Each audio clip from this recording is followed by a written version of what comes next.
How you doing today? Now, welcome to another episode of the McGraw Report. It is me. It is I, Harry McGraw, your host once again. And today we have a very interesting conversation today. We're going to talk once again about the importance of entrepreneurship, and we're also going to tackle a new trend that's going on in the world regarding social media and several different types of retail stores. So, once again, let's show you our topics for today. So today we have the importance of entrepreneurship, we have online shopping versus retail shopping, and we also have social media influence on the fashion industry. Now, if you was here last week, we did talk about the importance of entrepreneurship. We had our guest, Johnny Phillips. He had a lot to say. If you want to visit that, please feel free to go to YouTube and go to CAN TV, McGraw Report, and that video should be there. Now, the importance of entrepreneurship, especially in these type of ages, is the internet.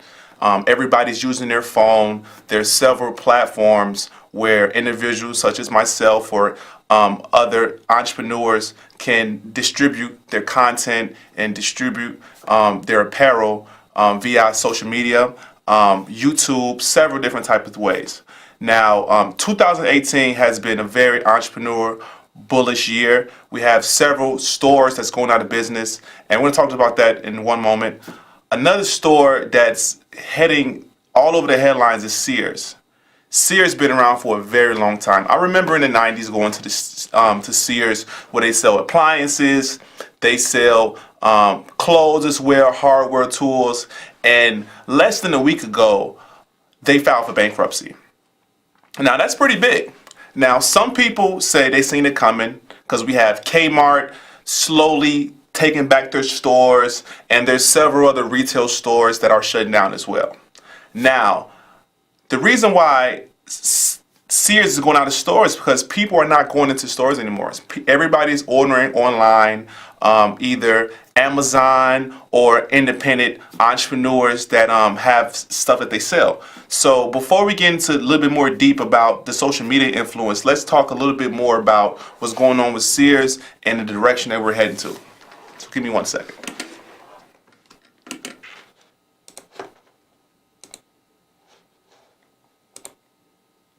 Now today we have an article from the Chicago Tribune.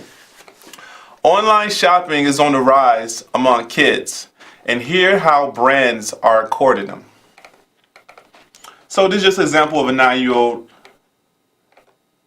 woman, kid, child, on the phone. You know how it is. We have kids on the phone. They like something, they click it, they buy it. So I'm going to read a little bit of this article before I talk about my opinion and what the direction they're going to. All right, kids are shopping on their phones and influencing much more of their family's spending, said Catherine, Director of Retail and Consumer Insight for the National Retail Federation. As a result, retailers are paying a lot more attention to print-sized customers. Back to school season is peak time for direct-to-kids marketing. Brands such as 5 Star, which makes binders and folders, and Red Bull, an energy drink maker, and release new back-to-school filters on Snapchat. While clothes chain Justice is advertising in a store fashion shows on his app, families are expected to spend an average of $685 per household on clothing, shoes, and other items for the school-aged children in the coming weeks, according to the National Federation. Now, like I said, if you have kids at home, or if you know you have cousins, nieces, nephews, they might have a cell phone. And if they're not using their cell phone, they might have an iPad. They might have a tablet. And one thing that you and I recognize on these devices, that there's a lot of advertisement. Now, I'm a father. I have a 9-year-old. And sometimes my daughter uses my phone. And sometimes she clicks things that she thinks for free, but ends up buying them. So you probably can relate on how different type of companies are paying to get inside of your phone and paying to try to get that purchasing power. So once again, let's pull up something about Sears. That's very interesting. Let's see what's going on with Sears.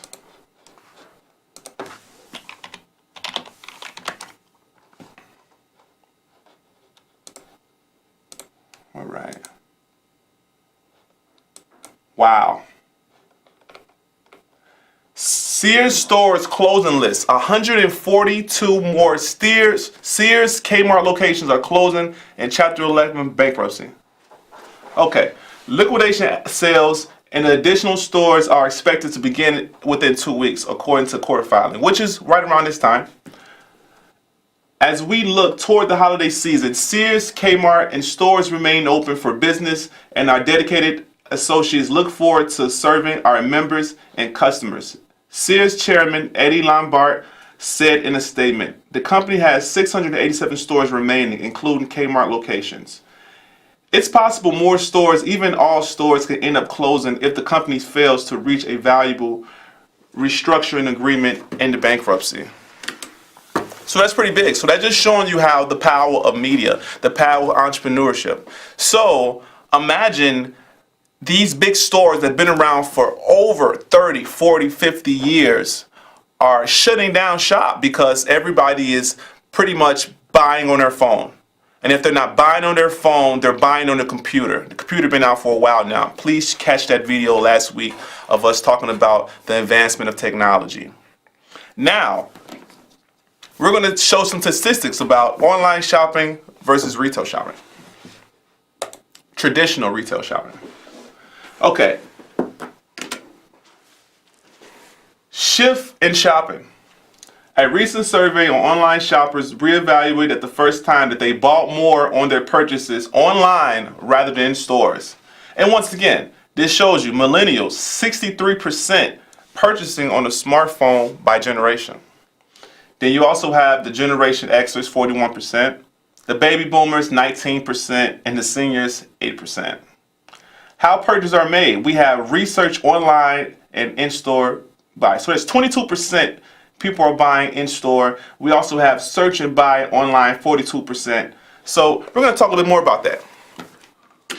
Now, the reason why I bring this up to you is because we have big stores like Walmart, Kmart, Target. They're now offering online services that you can pay. And they're actually ramping up their online sales to actually get it ready for you. So now, if you're a mom or a dad or just, a single parent or whatever, and you may be busy, you may not want to hop in that car, hit that traffic, save a little gas or whatever. All you can do now is go on your smartphone, make a purchase, and some stores actually will deliver it to you, or the next time you go out to the store, you actually can go pick up your purchase. Also groceries as well. So we're heading to a whole new direction with retail, with traditional everything. We're just advancing with technology. We're advancing with our purchasing. We're advancing everything. So once again, we talked about the importance of entrepreneurship. We talked about online shopping versus retail shopping. And the last topic we're going to talk about today is social media influence on the fashion industry. Now, we talked about last week on the importance of entrepreneurship, and we had a local entrepreneur, Johnny Phillips, came last week. He shared his Instagram. He said that he was selling physical items on the street, such as his CDs, maybe clothes, and because he realized the type of age that we're moving in. Now, what's going on in the social media influence is we have followers. Now, you're talking about followers between 500,000, a million followers. Even some celebrities have ridiculous amount of followers. But the reason why this is such a big opportunity for my generation, which is millennials, and the future generation, is because big players such as Versace, Gucci, some of these highline companies are now paying social media people to just even post. So now you can either, okay, we have a caller on the line.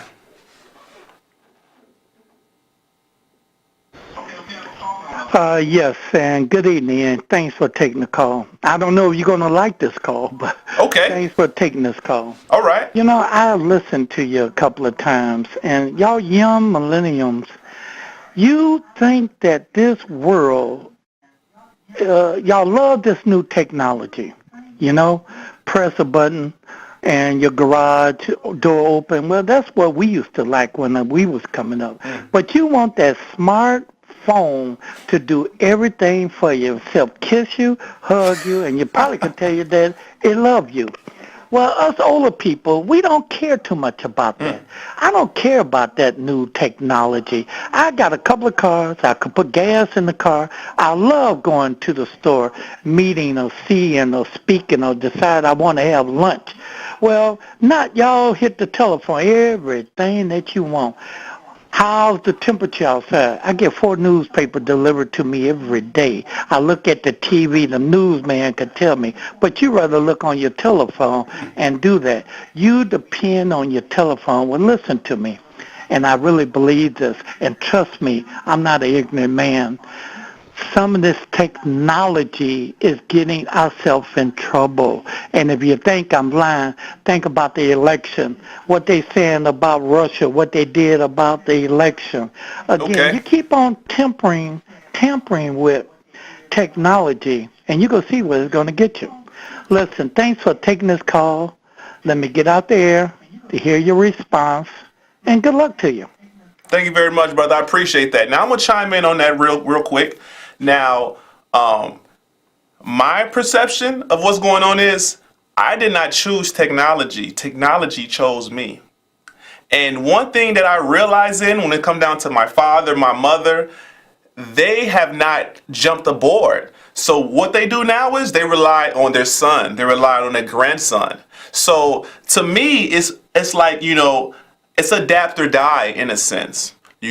Far as trying to stay up now, there's some people that are fully employed on technology, and it's a beautiful opportunity because a lot of traditional jobs come with there's pros and cons with everything, but I have had traditional jobs. I was a construction worker. One thing that I dislike sometimes is certain companies that you work for require you to come at them a certain type of way or have a certain type of mindset, and if you're not clicking with this guy, so sometimes some people get outside of their character just to fit into a job. And by us having this new technology and being self-employed and being able to take control is something that I admire in our new generation. So I embrace it in our new generation. And I'm glad I'm talking about things like this because just to expand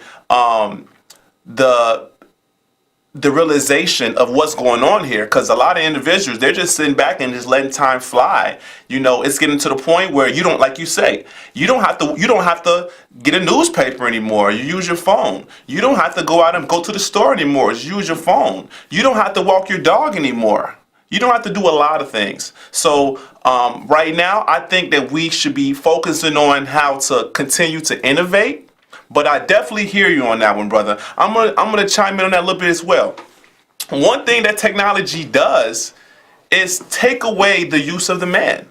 And when I say take away the use of a man is when you put these, like just for example, at the shopping store, you have self-serve counters now where there's one person that's watching over 7 different registers that's all automated through robotics. Instead of waiting in line in a traditional and handling that person, you save time, but you lose workers, you lose different type of manpower. Even at McDonald's, now we have kiosks. So now, if you don't want to have human interaction, you can use your phone or you can go to the kiosk and place your order. But I really respect that call, brother. And if anybody else want to chime in on what's going on here and the importance of technology and really what's going on in the world. So back to what I was saying, we was talking about social media influence on fashion. Now, right now so imagine if you become a musician. You're a musician. You have a Facebook account or Instagram account, a social media platform, which is used to reach out to other people because it's just like television. Back in them days, you had to know somebody to get on television. You had to know somebody to get on radio. Now, like I said, the power is in our hands now. So you're your own production company in a sense. So we have a lot of Instagram models. Now you don't have to have a manager to set you up for a photo shoot for Vogue or anything like that. You can be self-employed. And now, just like Sears is going out bankrupt, we have smaller companies and smaller brands that are paying people with clout. And when I say clout, that means that are relevant, that have followings, that have people that watch their every post. So now there's people that's just attractive and just taking pictures on their phone and gaining attention, and retail investors are looking into that. So you know what? Instead of paying thousands of dollars to be on TV or thousands of dollars to have people hand out flyers or marketing, I could just pay this one individual who have 2,000 followers or 10,000 followers. I can pay that guy with 10,000 followers just $600 just to post my clothes, or wear this clothes and take a picture and post it on your social media, since you have all these followers. So it saves a lot of money, and it's saving a lot of money across the board. Saving a lot of money in restaurants, saving a lot of money in everything. We're just moving in a whole new direction. So me having this TV show and Ways and Awareness should make you think, so you know what, I need to either invest or either produce, or we're just foreshadowing. We're just foreshadowing the future, because we're still at the infant stage of technology at the moment. So once again, the social media influence on fashion results as retailers going out of business, or retailers that are still in business focusing more on people who have their own type of content, their own type of following. They're putting money in their pockets. We're posting. There's a whole system. Even with music too. And before I get into the music, let me talk about one of the situations that Sears and other retailers, I'm gonna say Kohl's, I believe it's Kohl's. Now, imagine this: when you go inside of Kohl's, Marshall's, there's this huge store. Huge store. They have clothes everywhere. 9 times out of 10, these businesses are renting that property. So imagine all of this space, and they're not utilizing all the space. Now, I was reading an article, which unfortunately I don't have at the moment, but they're talking about condensing their space. So imagine Kmart and being cut in half. So to save on their rent, they're thinking about putting dividers in the middle of their store, cutting it in half, and then open up a restaurant or additional store just to save money. So that's just showing you the power of technology.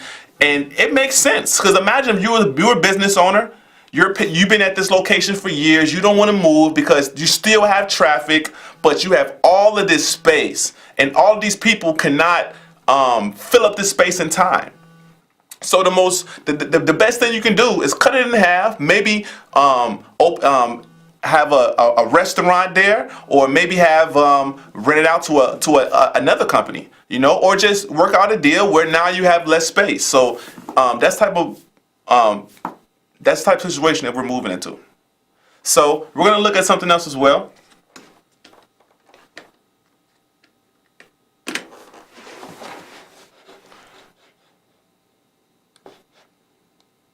So like I said, we have a sharp rise in online shopping. So let's see if we can find another article. Even groceries. Let's see this. Let's check this out. Grocery shoppers still prefer in-store purchases. Okay. Online grocery shopping is on the rise, but a new study shows grocery shoppers still prefer in-store purchases. Meat industry publications Meeting Place reports online grocery shopping remains a small niche in the $800 billion industry, generating less than 5% of sales. Online grocery sales grew 4 points from last year, but the number of online foods and beverage buyers, defined as those who make 6 or more purchases a year, is still just 17%, or 38% of consumers who have shopped in the format even once. And even less than half of them, 44%, say they are loyal to the format. Loyalty rates of online grocery shoppers are well below the 75% needed to ensure a viable, successful business model, according to researchers. So think about that. We're heading to the point where eventually grocery shopping is going to be online. Now, it takes a lot of time. For me to go grocery shopping, I got to go through a whole lot of aisles. Sometimes they don't have what I want. Me personally, I would rather prefer me to sit back on my smartphone, pick out my items, and at least I know on my smartphone, if these items are on my smartphone, these items should be in the store. Imagine how many times you go to a store and you read your sales paper and what you wanted is sold out, or what you want is not there. You'll be pretty frustrated, especially if you have plans on cooking something that your husband or wife have a taste for. But that just shows you that technology can save your time. Technology can make your options, way less easier. So you on your phone, you can have Mariano's on one app. You also can have Jewels on one app. So if one store don't have it, in 5 minutes you can just look and there's another store might have it. Instead of you going to one store and say, you know what, I didn't catch this sale, I'm going to go to another store. That's a lot of time. That's a lot of time. That's a lot of gas. So this nation is moving very, very efficient, which I am very glad to be a part of because I'm definitely on this journey. One day, this television station, we might be shooting on a phone. We might not be in a studio one day. It might be something different. So back again with the online stores. If anybody want to call in, we have a couple minutes left before the show's over with, just to chime in on, would you shop for your groceries online? Would you mind someone bringing your groceries to you? Meats, fruits, produce, anything. Me, I prefer online, but if I do decide to purchase groceries online, it would not be fruit. It would not be meat. It would be a preservative, something that's enclosed in the box. I had seen a video last week on ABC News, and they showed, it was an Uber Eats guy. He was bringing some McDonald's or some fries, and the homeowner had a camera sitting outside watching a guy ring a doorbell, and he was busted eating fries out of the bag. So I can just imagine me ordering some apples or some pears or something, a nice fruit, and someone switching my organic seal to another piece of fruit, or just something real meticulous like that. I will be real weary on trying things like that. So once again, just a quick little brief summary about what we talked about today. So the McGraw Foundation was talking about the importance of entrepreneurship. And the importance of entrepreneurship is empowering yourself and being able to be a creator, because things are created every day. It's very, very important. Another thing we talked about today was online shopping versus retail shopping. When we said online shopping, we're talking about Amazon. Amazon Prime is shipping all the time. Retail shopping, we're talking about Sears, Kmart. We talked about how Sears is shutting down. We're talking about Kmart is shutting down. Another thing we talked about today was social media influence on fashion industry. And what we say is people with a lot of following, like Facebook, Instagram, are getting paid to make posts for other companies because for some reason companies are not reaching people fast enough and money's being wasted, and that money that could be going towards advertisement, marketing, are going directly to the consumers and going directly to these social media platforms, these people that host these platforms. So once again, if you have any questions, we have 1 more minute. We can probably take one more question if you have any questions. Once again, we're going to have some of this content on the McGrawFoundation.com website. This show is going to be, we have another great show next Friday at 6 p.m. Make sure you check that out. Hopefully we have another guest. Today we had a guest, but he did not show up today. And next week it's going to be a really, really good one. Hopefully we talk about some politics, or talk about some sports, or talk about whatever that's breaking news. But please stay tuned next week. I really appreciate the call that called earlier. And you have a good night, y'all. Thank you.